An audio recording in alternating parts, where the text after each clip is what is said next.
సనాతన ధర్మ కేంద్రాలు మన ఆలయాలు.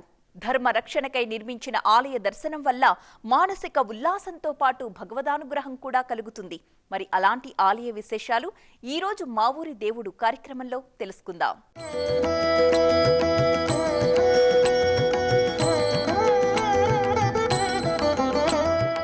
పచ్చని ప్రకృతి, ఆహ్లాదకర వాతావరణం నడుమ అనంతాద్రిపై అద్భుత ఆలయం. పుష్కరిణిలో సమతా స్ఫూర్తి భగవద్ రామానుజుల 36 అడుగుల విగ్రహం.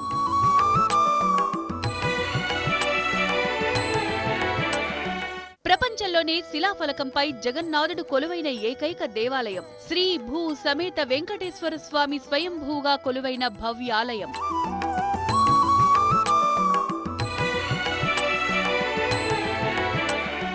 బంగారు బల్లిని తాకినంతనే సకల పాపాలు దూరం. క్షేత్ర దర్శనంతో సంతాన భాగ్యం.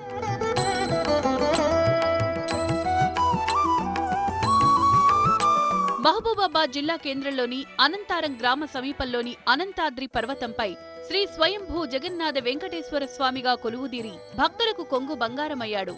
ఈ క్షేత్రంలో సుభద్ర, బలభద్ర, జగన్నాథుడితో పాటు శ్రీదేవి, భూదేవి సమేత శ్రీనివాసుడు స్వయంభూలుగా నిత్యం భక్తులతో పూజలందుకుంటున్నారు.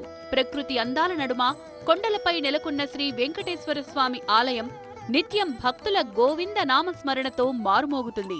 కంచికి వెళ్లలేని వారు ఈ ఆలయాన్ని దర్శించుకుని బంగారు బలిని తాకి స్మరించుకుంటే సకల పాపాలు తొలగిపోతాయని భక్తుల ప్రగాఢ విశ్వాసం. కలో వెంకట నాయక అన్నట్లుగా నేను ఈ యొక్క అనంతాద్రి క్షేత్రంలో వెంకటేశ్వర స్వామి వారిగా దర్శనమిస్తాను. ఈ కలియుగంలో ఎవరైతే వెంకట అంటే పాపాలన్నీ హరిస్తూ ఉంటాయో తప్పనిసరి అందరూ కూడా యొక్క వెంకటేశ్వర స్వామి వారి యొక్క ఆరాధన చేయడం ద్వారా నా క్షేత్రం ప్రభావితం అవుతుందని చెప్పి అనుగ్రహించారట జగన్నాథ స్వామి. స్వయంభూ వెంకటేశ్వరుని దర్శించుకోవడానికి తెలంగాణ రాష్ట్రం నుంచే కాకుండా పొరుగు రాష్ట్రాల నుంచి కూడా భక్తులు భారీ సంఖ్యలో వచ్చి మొక్కులు చెల్లించుకుంటారు.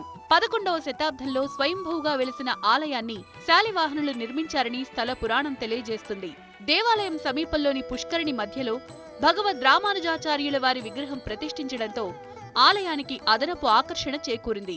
జగన్నాథ స్వామి వారు ప్రపంచంలో ఎక్కడైనా కూడా శిల మీద వెలవడం ఇక్కడే ప్రథమమైన క్షేత్రం.